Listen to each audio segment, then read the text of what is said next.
welcome to the Mindset Michele TV show. We're so super excited for you to be joining us for another incredible show. And today we have an extra special guest. Today we have Stephen Su. Hello, Stephen. Hello, Michele. Thanks for having me. It's so wonderful to have you on the show today. And for those of you that aren't aware of Stephen, he is an incredible coach and he has his own business that you can probably see on the screen behind him, called Stephen Su International. He's this amazing coach who helps people transform their lives, and he's worked for a number of years in this space.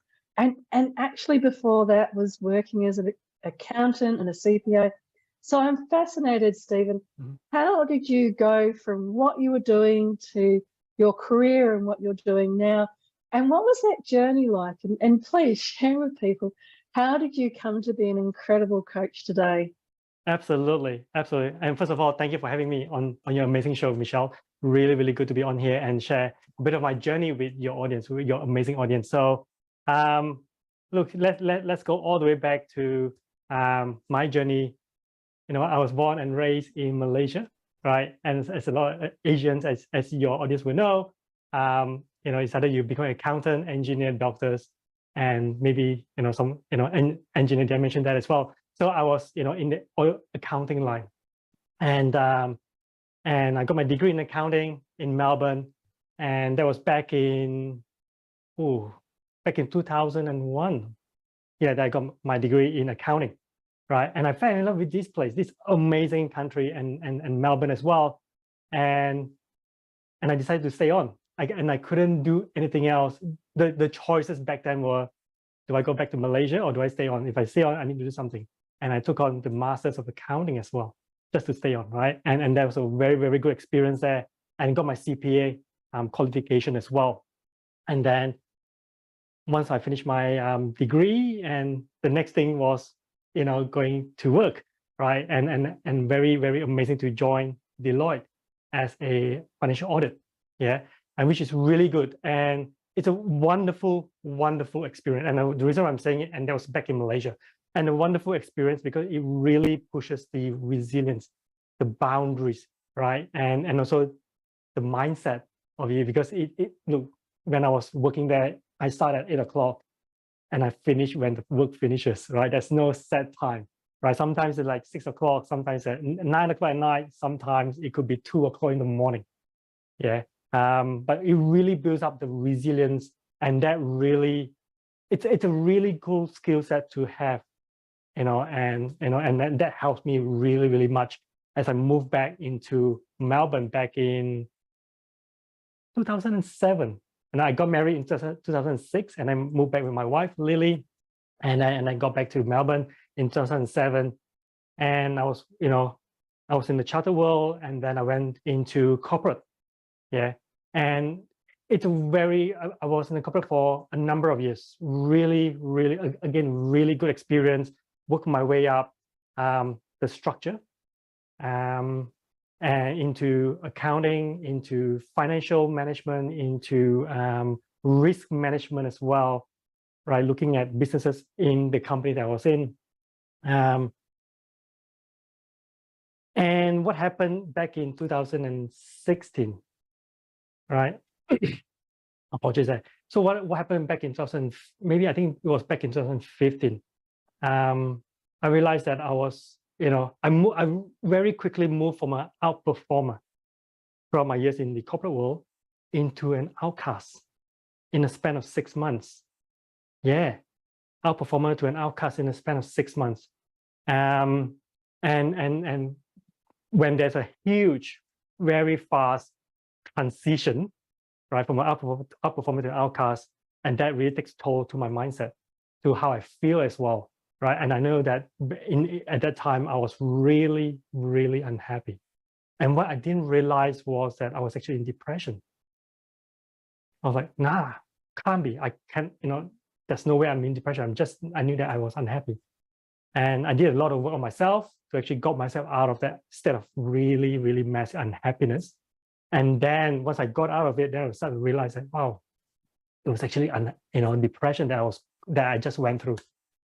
And amazing thing was that, and one of the amazing things that came out from that experience was that Lily came into my room and mentioned something to me, which was just opens up a huge door, which was, and she came in and said, "Hey, Stephen, you went through a period of significant growth in your career, right? You're doing a lot of amazing work. You're doing a lot of coaching and mentoring to your teams in the last number of years, but you are unhappy.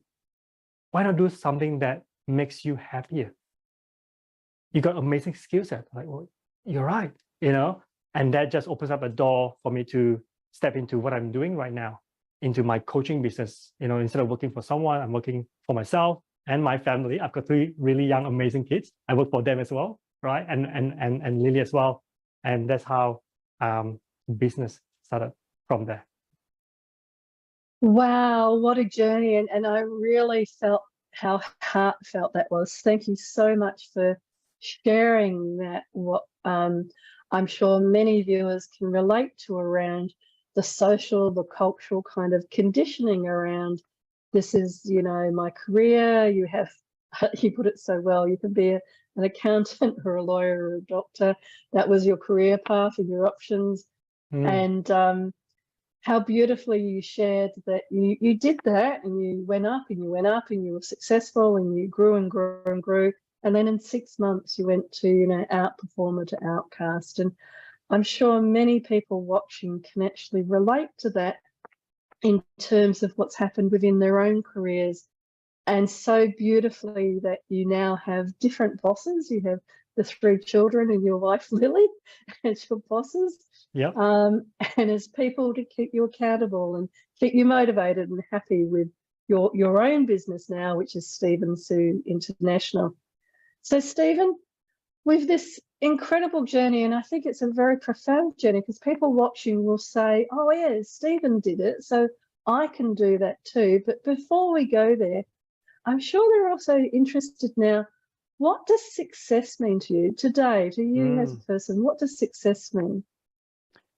Really good question, Michelle. What does success means for me at this moment in time is to see my kids happy. Really seeing my kids happy, and what gives them the happiness is to have a wonderful experience. They are learning new things. They are reaching out and helping people out and changing their mindset, the way they approach their friends at school, right? The way they come on stage to perform, because my kids are huge in calisthenics. So to see them come out of their shell and come on stage and perform and give their best, right? If they win, great. If they don't win, wonderful, right? It's about the journey to get there, the mindset, the experience, and the joy that they have, right? And that is what success means for me. And what drives that is all the work that us as a parent, like myself and Lily as a parent, to support that. I really hear, especially with 3 young children, how that is such a great motivator, and that success for you is seeing, and kids do it so beautifully. They have that innate joy. It's not the winning or the losing, like you're pointing out. It's actually the journey.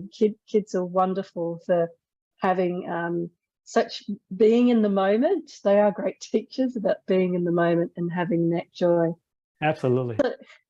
Wonderful. And so with the wonderful definition you have of success there, and your incredible background and awareness and moving out of what was making you unhappy into what makes you happy now, what would you say as some suggestions or tips for people about how they can also create that mindset for success? I think what really helps me and my kids is be conscious of what you focus on. Be really, take stock of what you focus on and what was the intention of that focus on. If you're focusing on, are you focusing on the positive side, or are you focusing on the negative side of things, right? If you focus on the negative side of things, guess what? You're always going to feel not as good, right? You're always going to feel a lot more negative. Yeah, when you start focusing on the positive side, the things that makes you optimistic, makes you happy, makes you joyful, then you start to say, wow, what a wonderful life that we have got, right? And it really impacts the way you think, the way you think, the way you see things, the way, and it comes through from your action as well. And that you can then start to influence on the people, on the people around you to get a bit of that good stuff, right? And and the ripple effect is absolutely amazing, absolutely amazing. I love how you say your most important and one of your key tips is about being careful about what you focus on, because so much nowadays, even with what content people watch on TV or on social media or whatever, what you're feeding in a sense in terms of your everyday awareness and in terms of what your mind and your brain are taking in as information is so important. And I'm sure for yourself as a parent, being careful and being aware of what your children are looking at and what they're focusing on, whether it's, do you let your children watch the news, for example, because most of the news is quite negative? Absolutely. I encourage them to watch news, right, of their choice. And then we do an unpack session in terms of what does that mean? What does the news mean? What do you see? How do you feel? And what else can you feel better? So it's really important, number one, to be conscious of what we're feeding our mind, like what you said, Michelle, which is really, really amazing. What we feed our mind with, all the social medias, and we're so easily accessible. Once we have got that, we got to be cautious in terms of what does that mean for us moving forward as well. And is it something that we can do to reframe the meaning? And that's what I do a lot with my kids, and I do not want to deprive them of information, of the journey of experience and the learning experience for them. Yeah. What we can do as a parent, myself and Lily does a lot, is to actually help them to, build a different meaning, a better meaning for them, whichever meaning that they choose to. So that helps them to be more independent, more stronger as a person, and then be more, independent mentally and physically as well in terms of handling challenges, right? I know that she's going to grow up, strong and healthy, and also she's going to face a lot of challenges, peer pressure and all. So, starting right now is amazing because it actually equips them in terms of how can they deal with it, all the peer pressure, all the pressure that comes along. Because I'm not going to be there the whole time, right next to her, right? So I can be there during dinner time, lunchtime, on the weekend, but there's a huge portion that I'm not with my kids, and I want them to, and amazing that they can be strong and defend for themselves as well, and make the right decision, whatever that is. What a wonderful, wonderful parent, and so much awareness that you're sharing and showing about, allowing the children to see the information. But then I loved how you're saying you then talk to them about unpacking it. So how does it make you feel? What does it mean to you? All of that sort of thing. I'm also interested in with, focusing on the positive and focusing on the negative in that kind of vein. What sorts of things do you do to help them to focus or to choose back to the positive is probably another way of thinking about it. So, kids, just like when coaching people, it's about encouraging them to grow themselves, like you're so beautifully sharing, so that they then start to make their own choices and choose back to focusing on the positive or looking for the positive. So how do you do that with, I'm interested in, how do you do that with your children? If they're faced with the positive and the negative, how do you encourage them to keep choosing back to the positive? Yeah, really engage them by asking, some questions, and also being finding the right time to ask the questions as well. Sometimes they're going through a period of unhappiness or some challenges. They want to have a quiet time, then both myself and Lily will give them a quiet time to give them the space for them to digest what has happened. And then we can then come in and offer the support and being a friend of them, not as a parent, but more of a friend in terms of having a conversation. What can we do better to support them in their journey, right? And one thing that I mentioned to them just a couple of weeks ago, which I'm happy to share with your audience, right? I use this analogy of post-it notes. But we have got post-it notes, right? A red color post-it notes and a green color post-it notes. Yeah. So a lot of time that the red color post-it note is actually not a good one, right? The green color one will be a better one, right? To have your red and green. So there's a lot of times where we say, you know what, we do not want whatever is on the red color post-it notes. So we move away from it. But unconsciously, we are still focusing on the red color post-it notes. As we move away, we are still focusing on that. Yeah. What can be better is that to shift your focus to the whatever is on the green post-it notes and moving towards it. And that small little shifts makes a huge impact, because a lot of people, and my kids as well, and sometimes myself as well, this is a problem. I want to move away. I want to move away. But unconsciously, we are still focusing on the problem as we move away. Right? We need to shift our focus to what are we moving towards, the things that we want to achieve, and focus on that.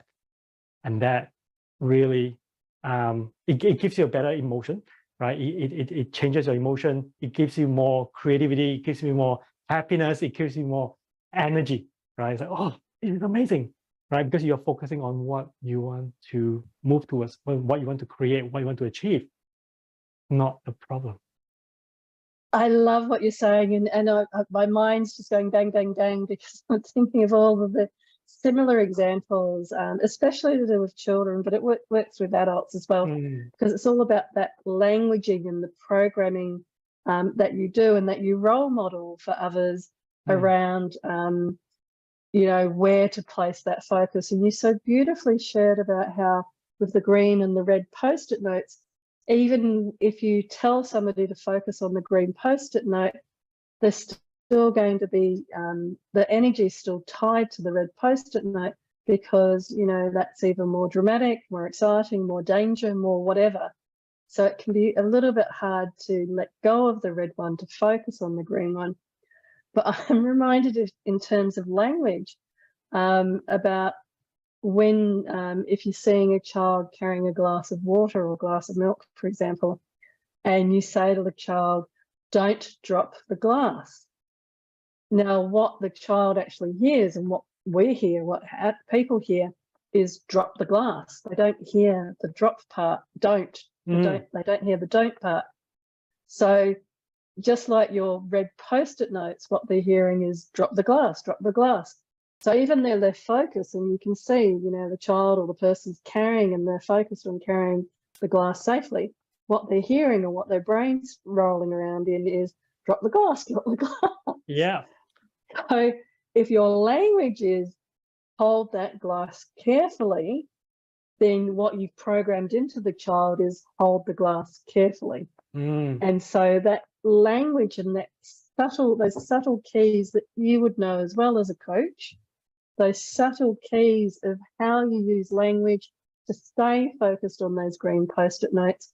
I think you've used such a beautiful example that everybody can really relate to about the importance of feeding that green post-it note and the importance of language then, of how you phrase things and say things.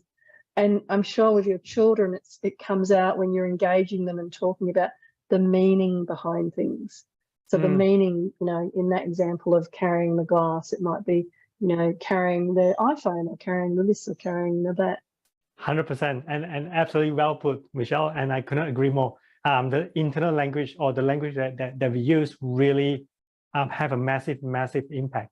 And and I still do it, right, in these days, right? And it's about catching yourself and progressive improvement, and I did mention to my kids that, don't drop the glass. It's actually not a good way to help you not to drop the glass.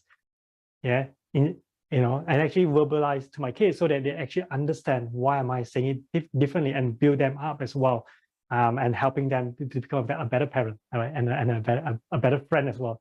And one of the things that I would love to share with your audience, if that's okay, Michelle, is that also understand the preference of communication that we are engaging with, right? Now, I've got 2 young kids, and they have a very different personality. One is moving away, and one is moving towards. right? And a lot of times that, we mentioned that one thing, we have to say it in two different ways. One is moving away manner, and one is a moving towards manner. For example, going to the playground with my kids, many years ago, I would say would you want to go to the playground with Zoe, so that, you can avoid being unhealthy, right? Moving away, because she's a moving away person. And then she said, yep, I love it. Sky, on the other hand, she's a moving towards person. It's like, oh, Sky, would you love to go to the park so they can have more fun? Once we switch it around, then both of them will find it hard to understand. But when we understand, are they moving forward, or moving towards, or moving away, and inbuild that into the conversation, and it has massive transformation, and it's a lot more influential skill as well, to get what you want to get to.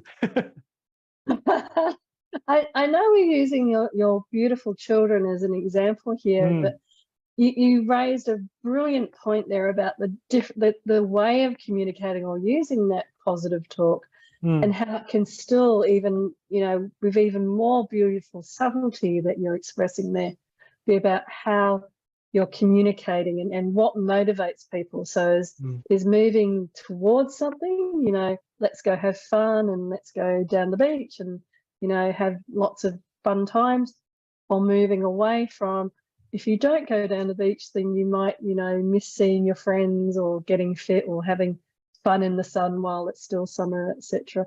So I really love the subtlety that you're showing and sharing. And the other point that you touched on briefly, but I really want to talk about as well, is that people being human, sometimes you get it wrong.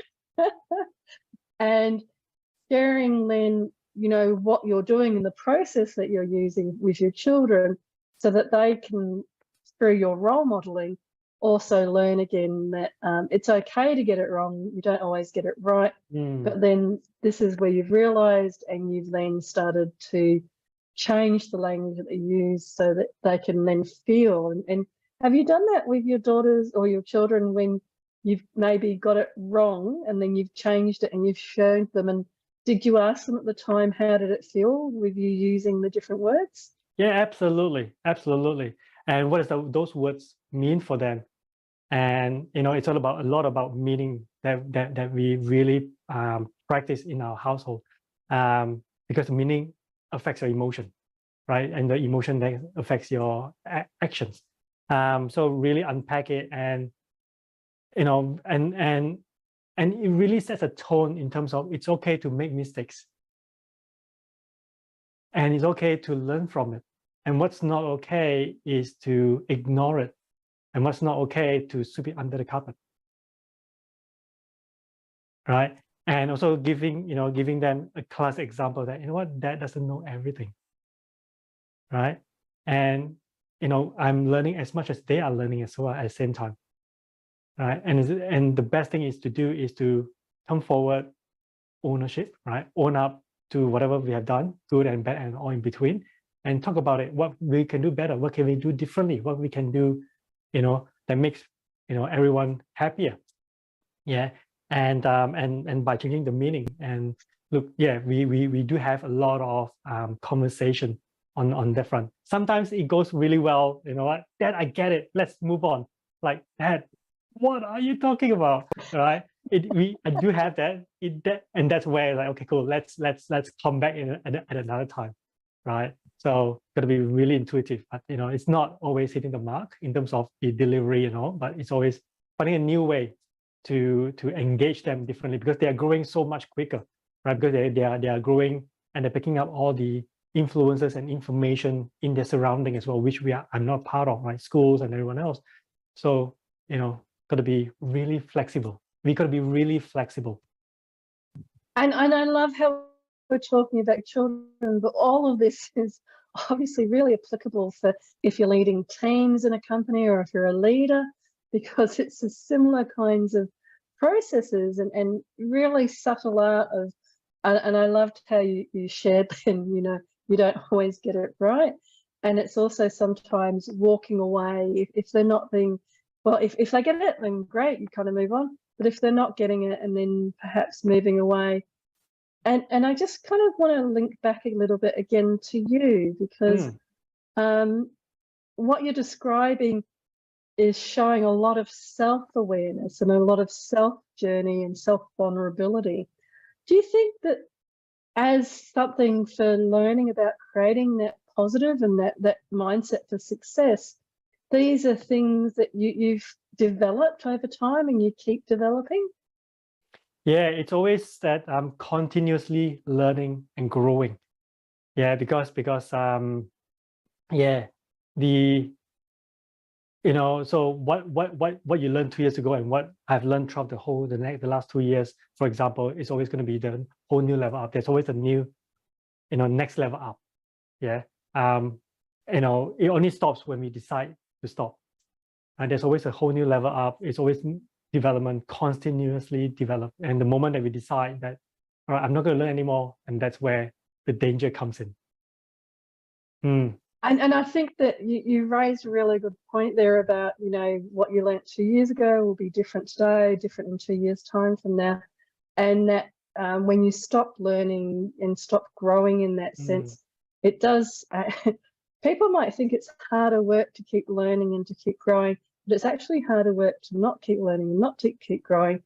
Even if you were to think about your mobile phone, and the skills that you now need to use a phone as a camera, this, that, and whatever on it, it's very different skills to what your phone was like, say, 5 years ago.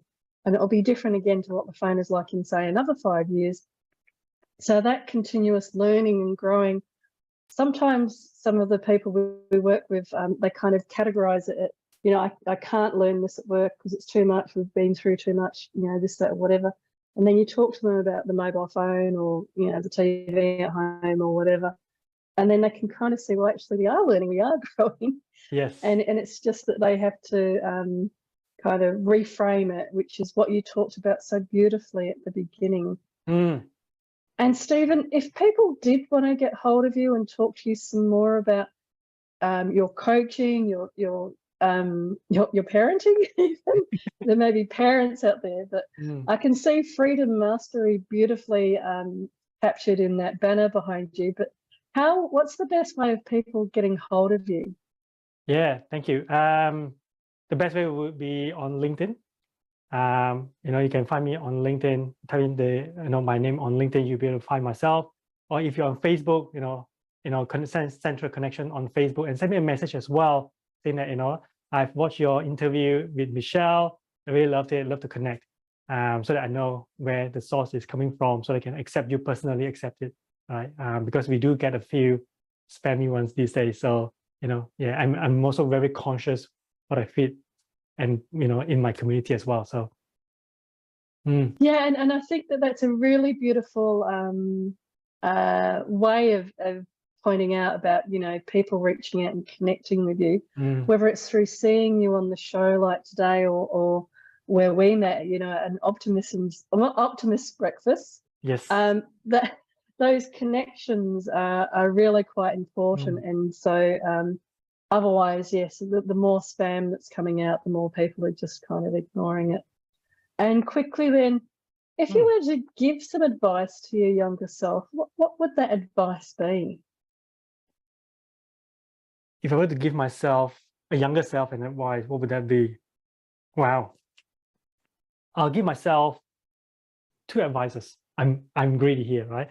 I'll give myself 2 advices. Number 1 is, have more fun. Have more fun. Be kinder to yourself. Have more fun, right? You are in a learning journey. Really leverage the environment you're in and learn as much as you can. Right, and which leads up to the next advice I'm going to give myself is take more risk, have more fun, take more risk. Be kind to yourself. You learn something new, great. You're always going to learn something new, right? You find a way of doing things. You find a way not to do something as well. So either way, you're going to learn something out of it. So be kind to yourself and take more risk. I really love that, and that whole. Especially, recognizing somebody that comes from your cultural background where your worldview was doctor, lawyer, or architect, or accountant. You had a very limited view of what your career path could be, and so I think that, you know, it's very true. Take more risks, be kinder to yourself, and have more fun. It's such a absolutely wonderful way to close for the show today. So thank you so much for being on the show, Stephen. Thank you for having me. It's been such a pleasure. And to everybody watching, it's been, again, such an amazing show to have you join in and watch the fabulous Stephen sharing about his background, his journey, and the incredible tips that he's shared. But for now, from my heart to your heart, be great, be fabulous, and be you.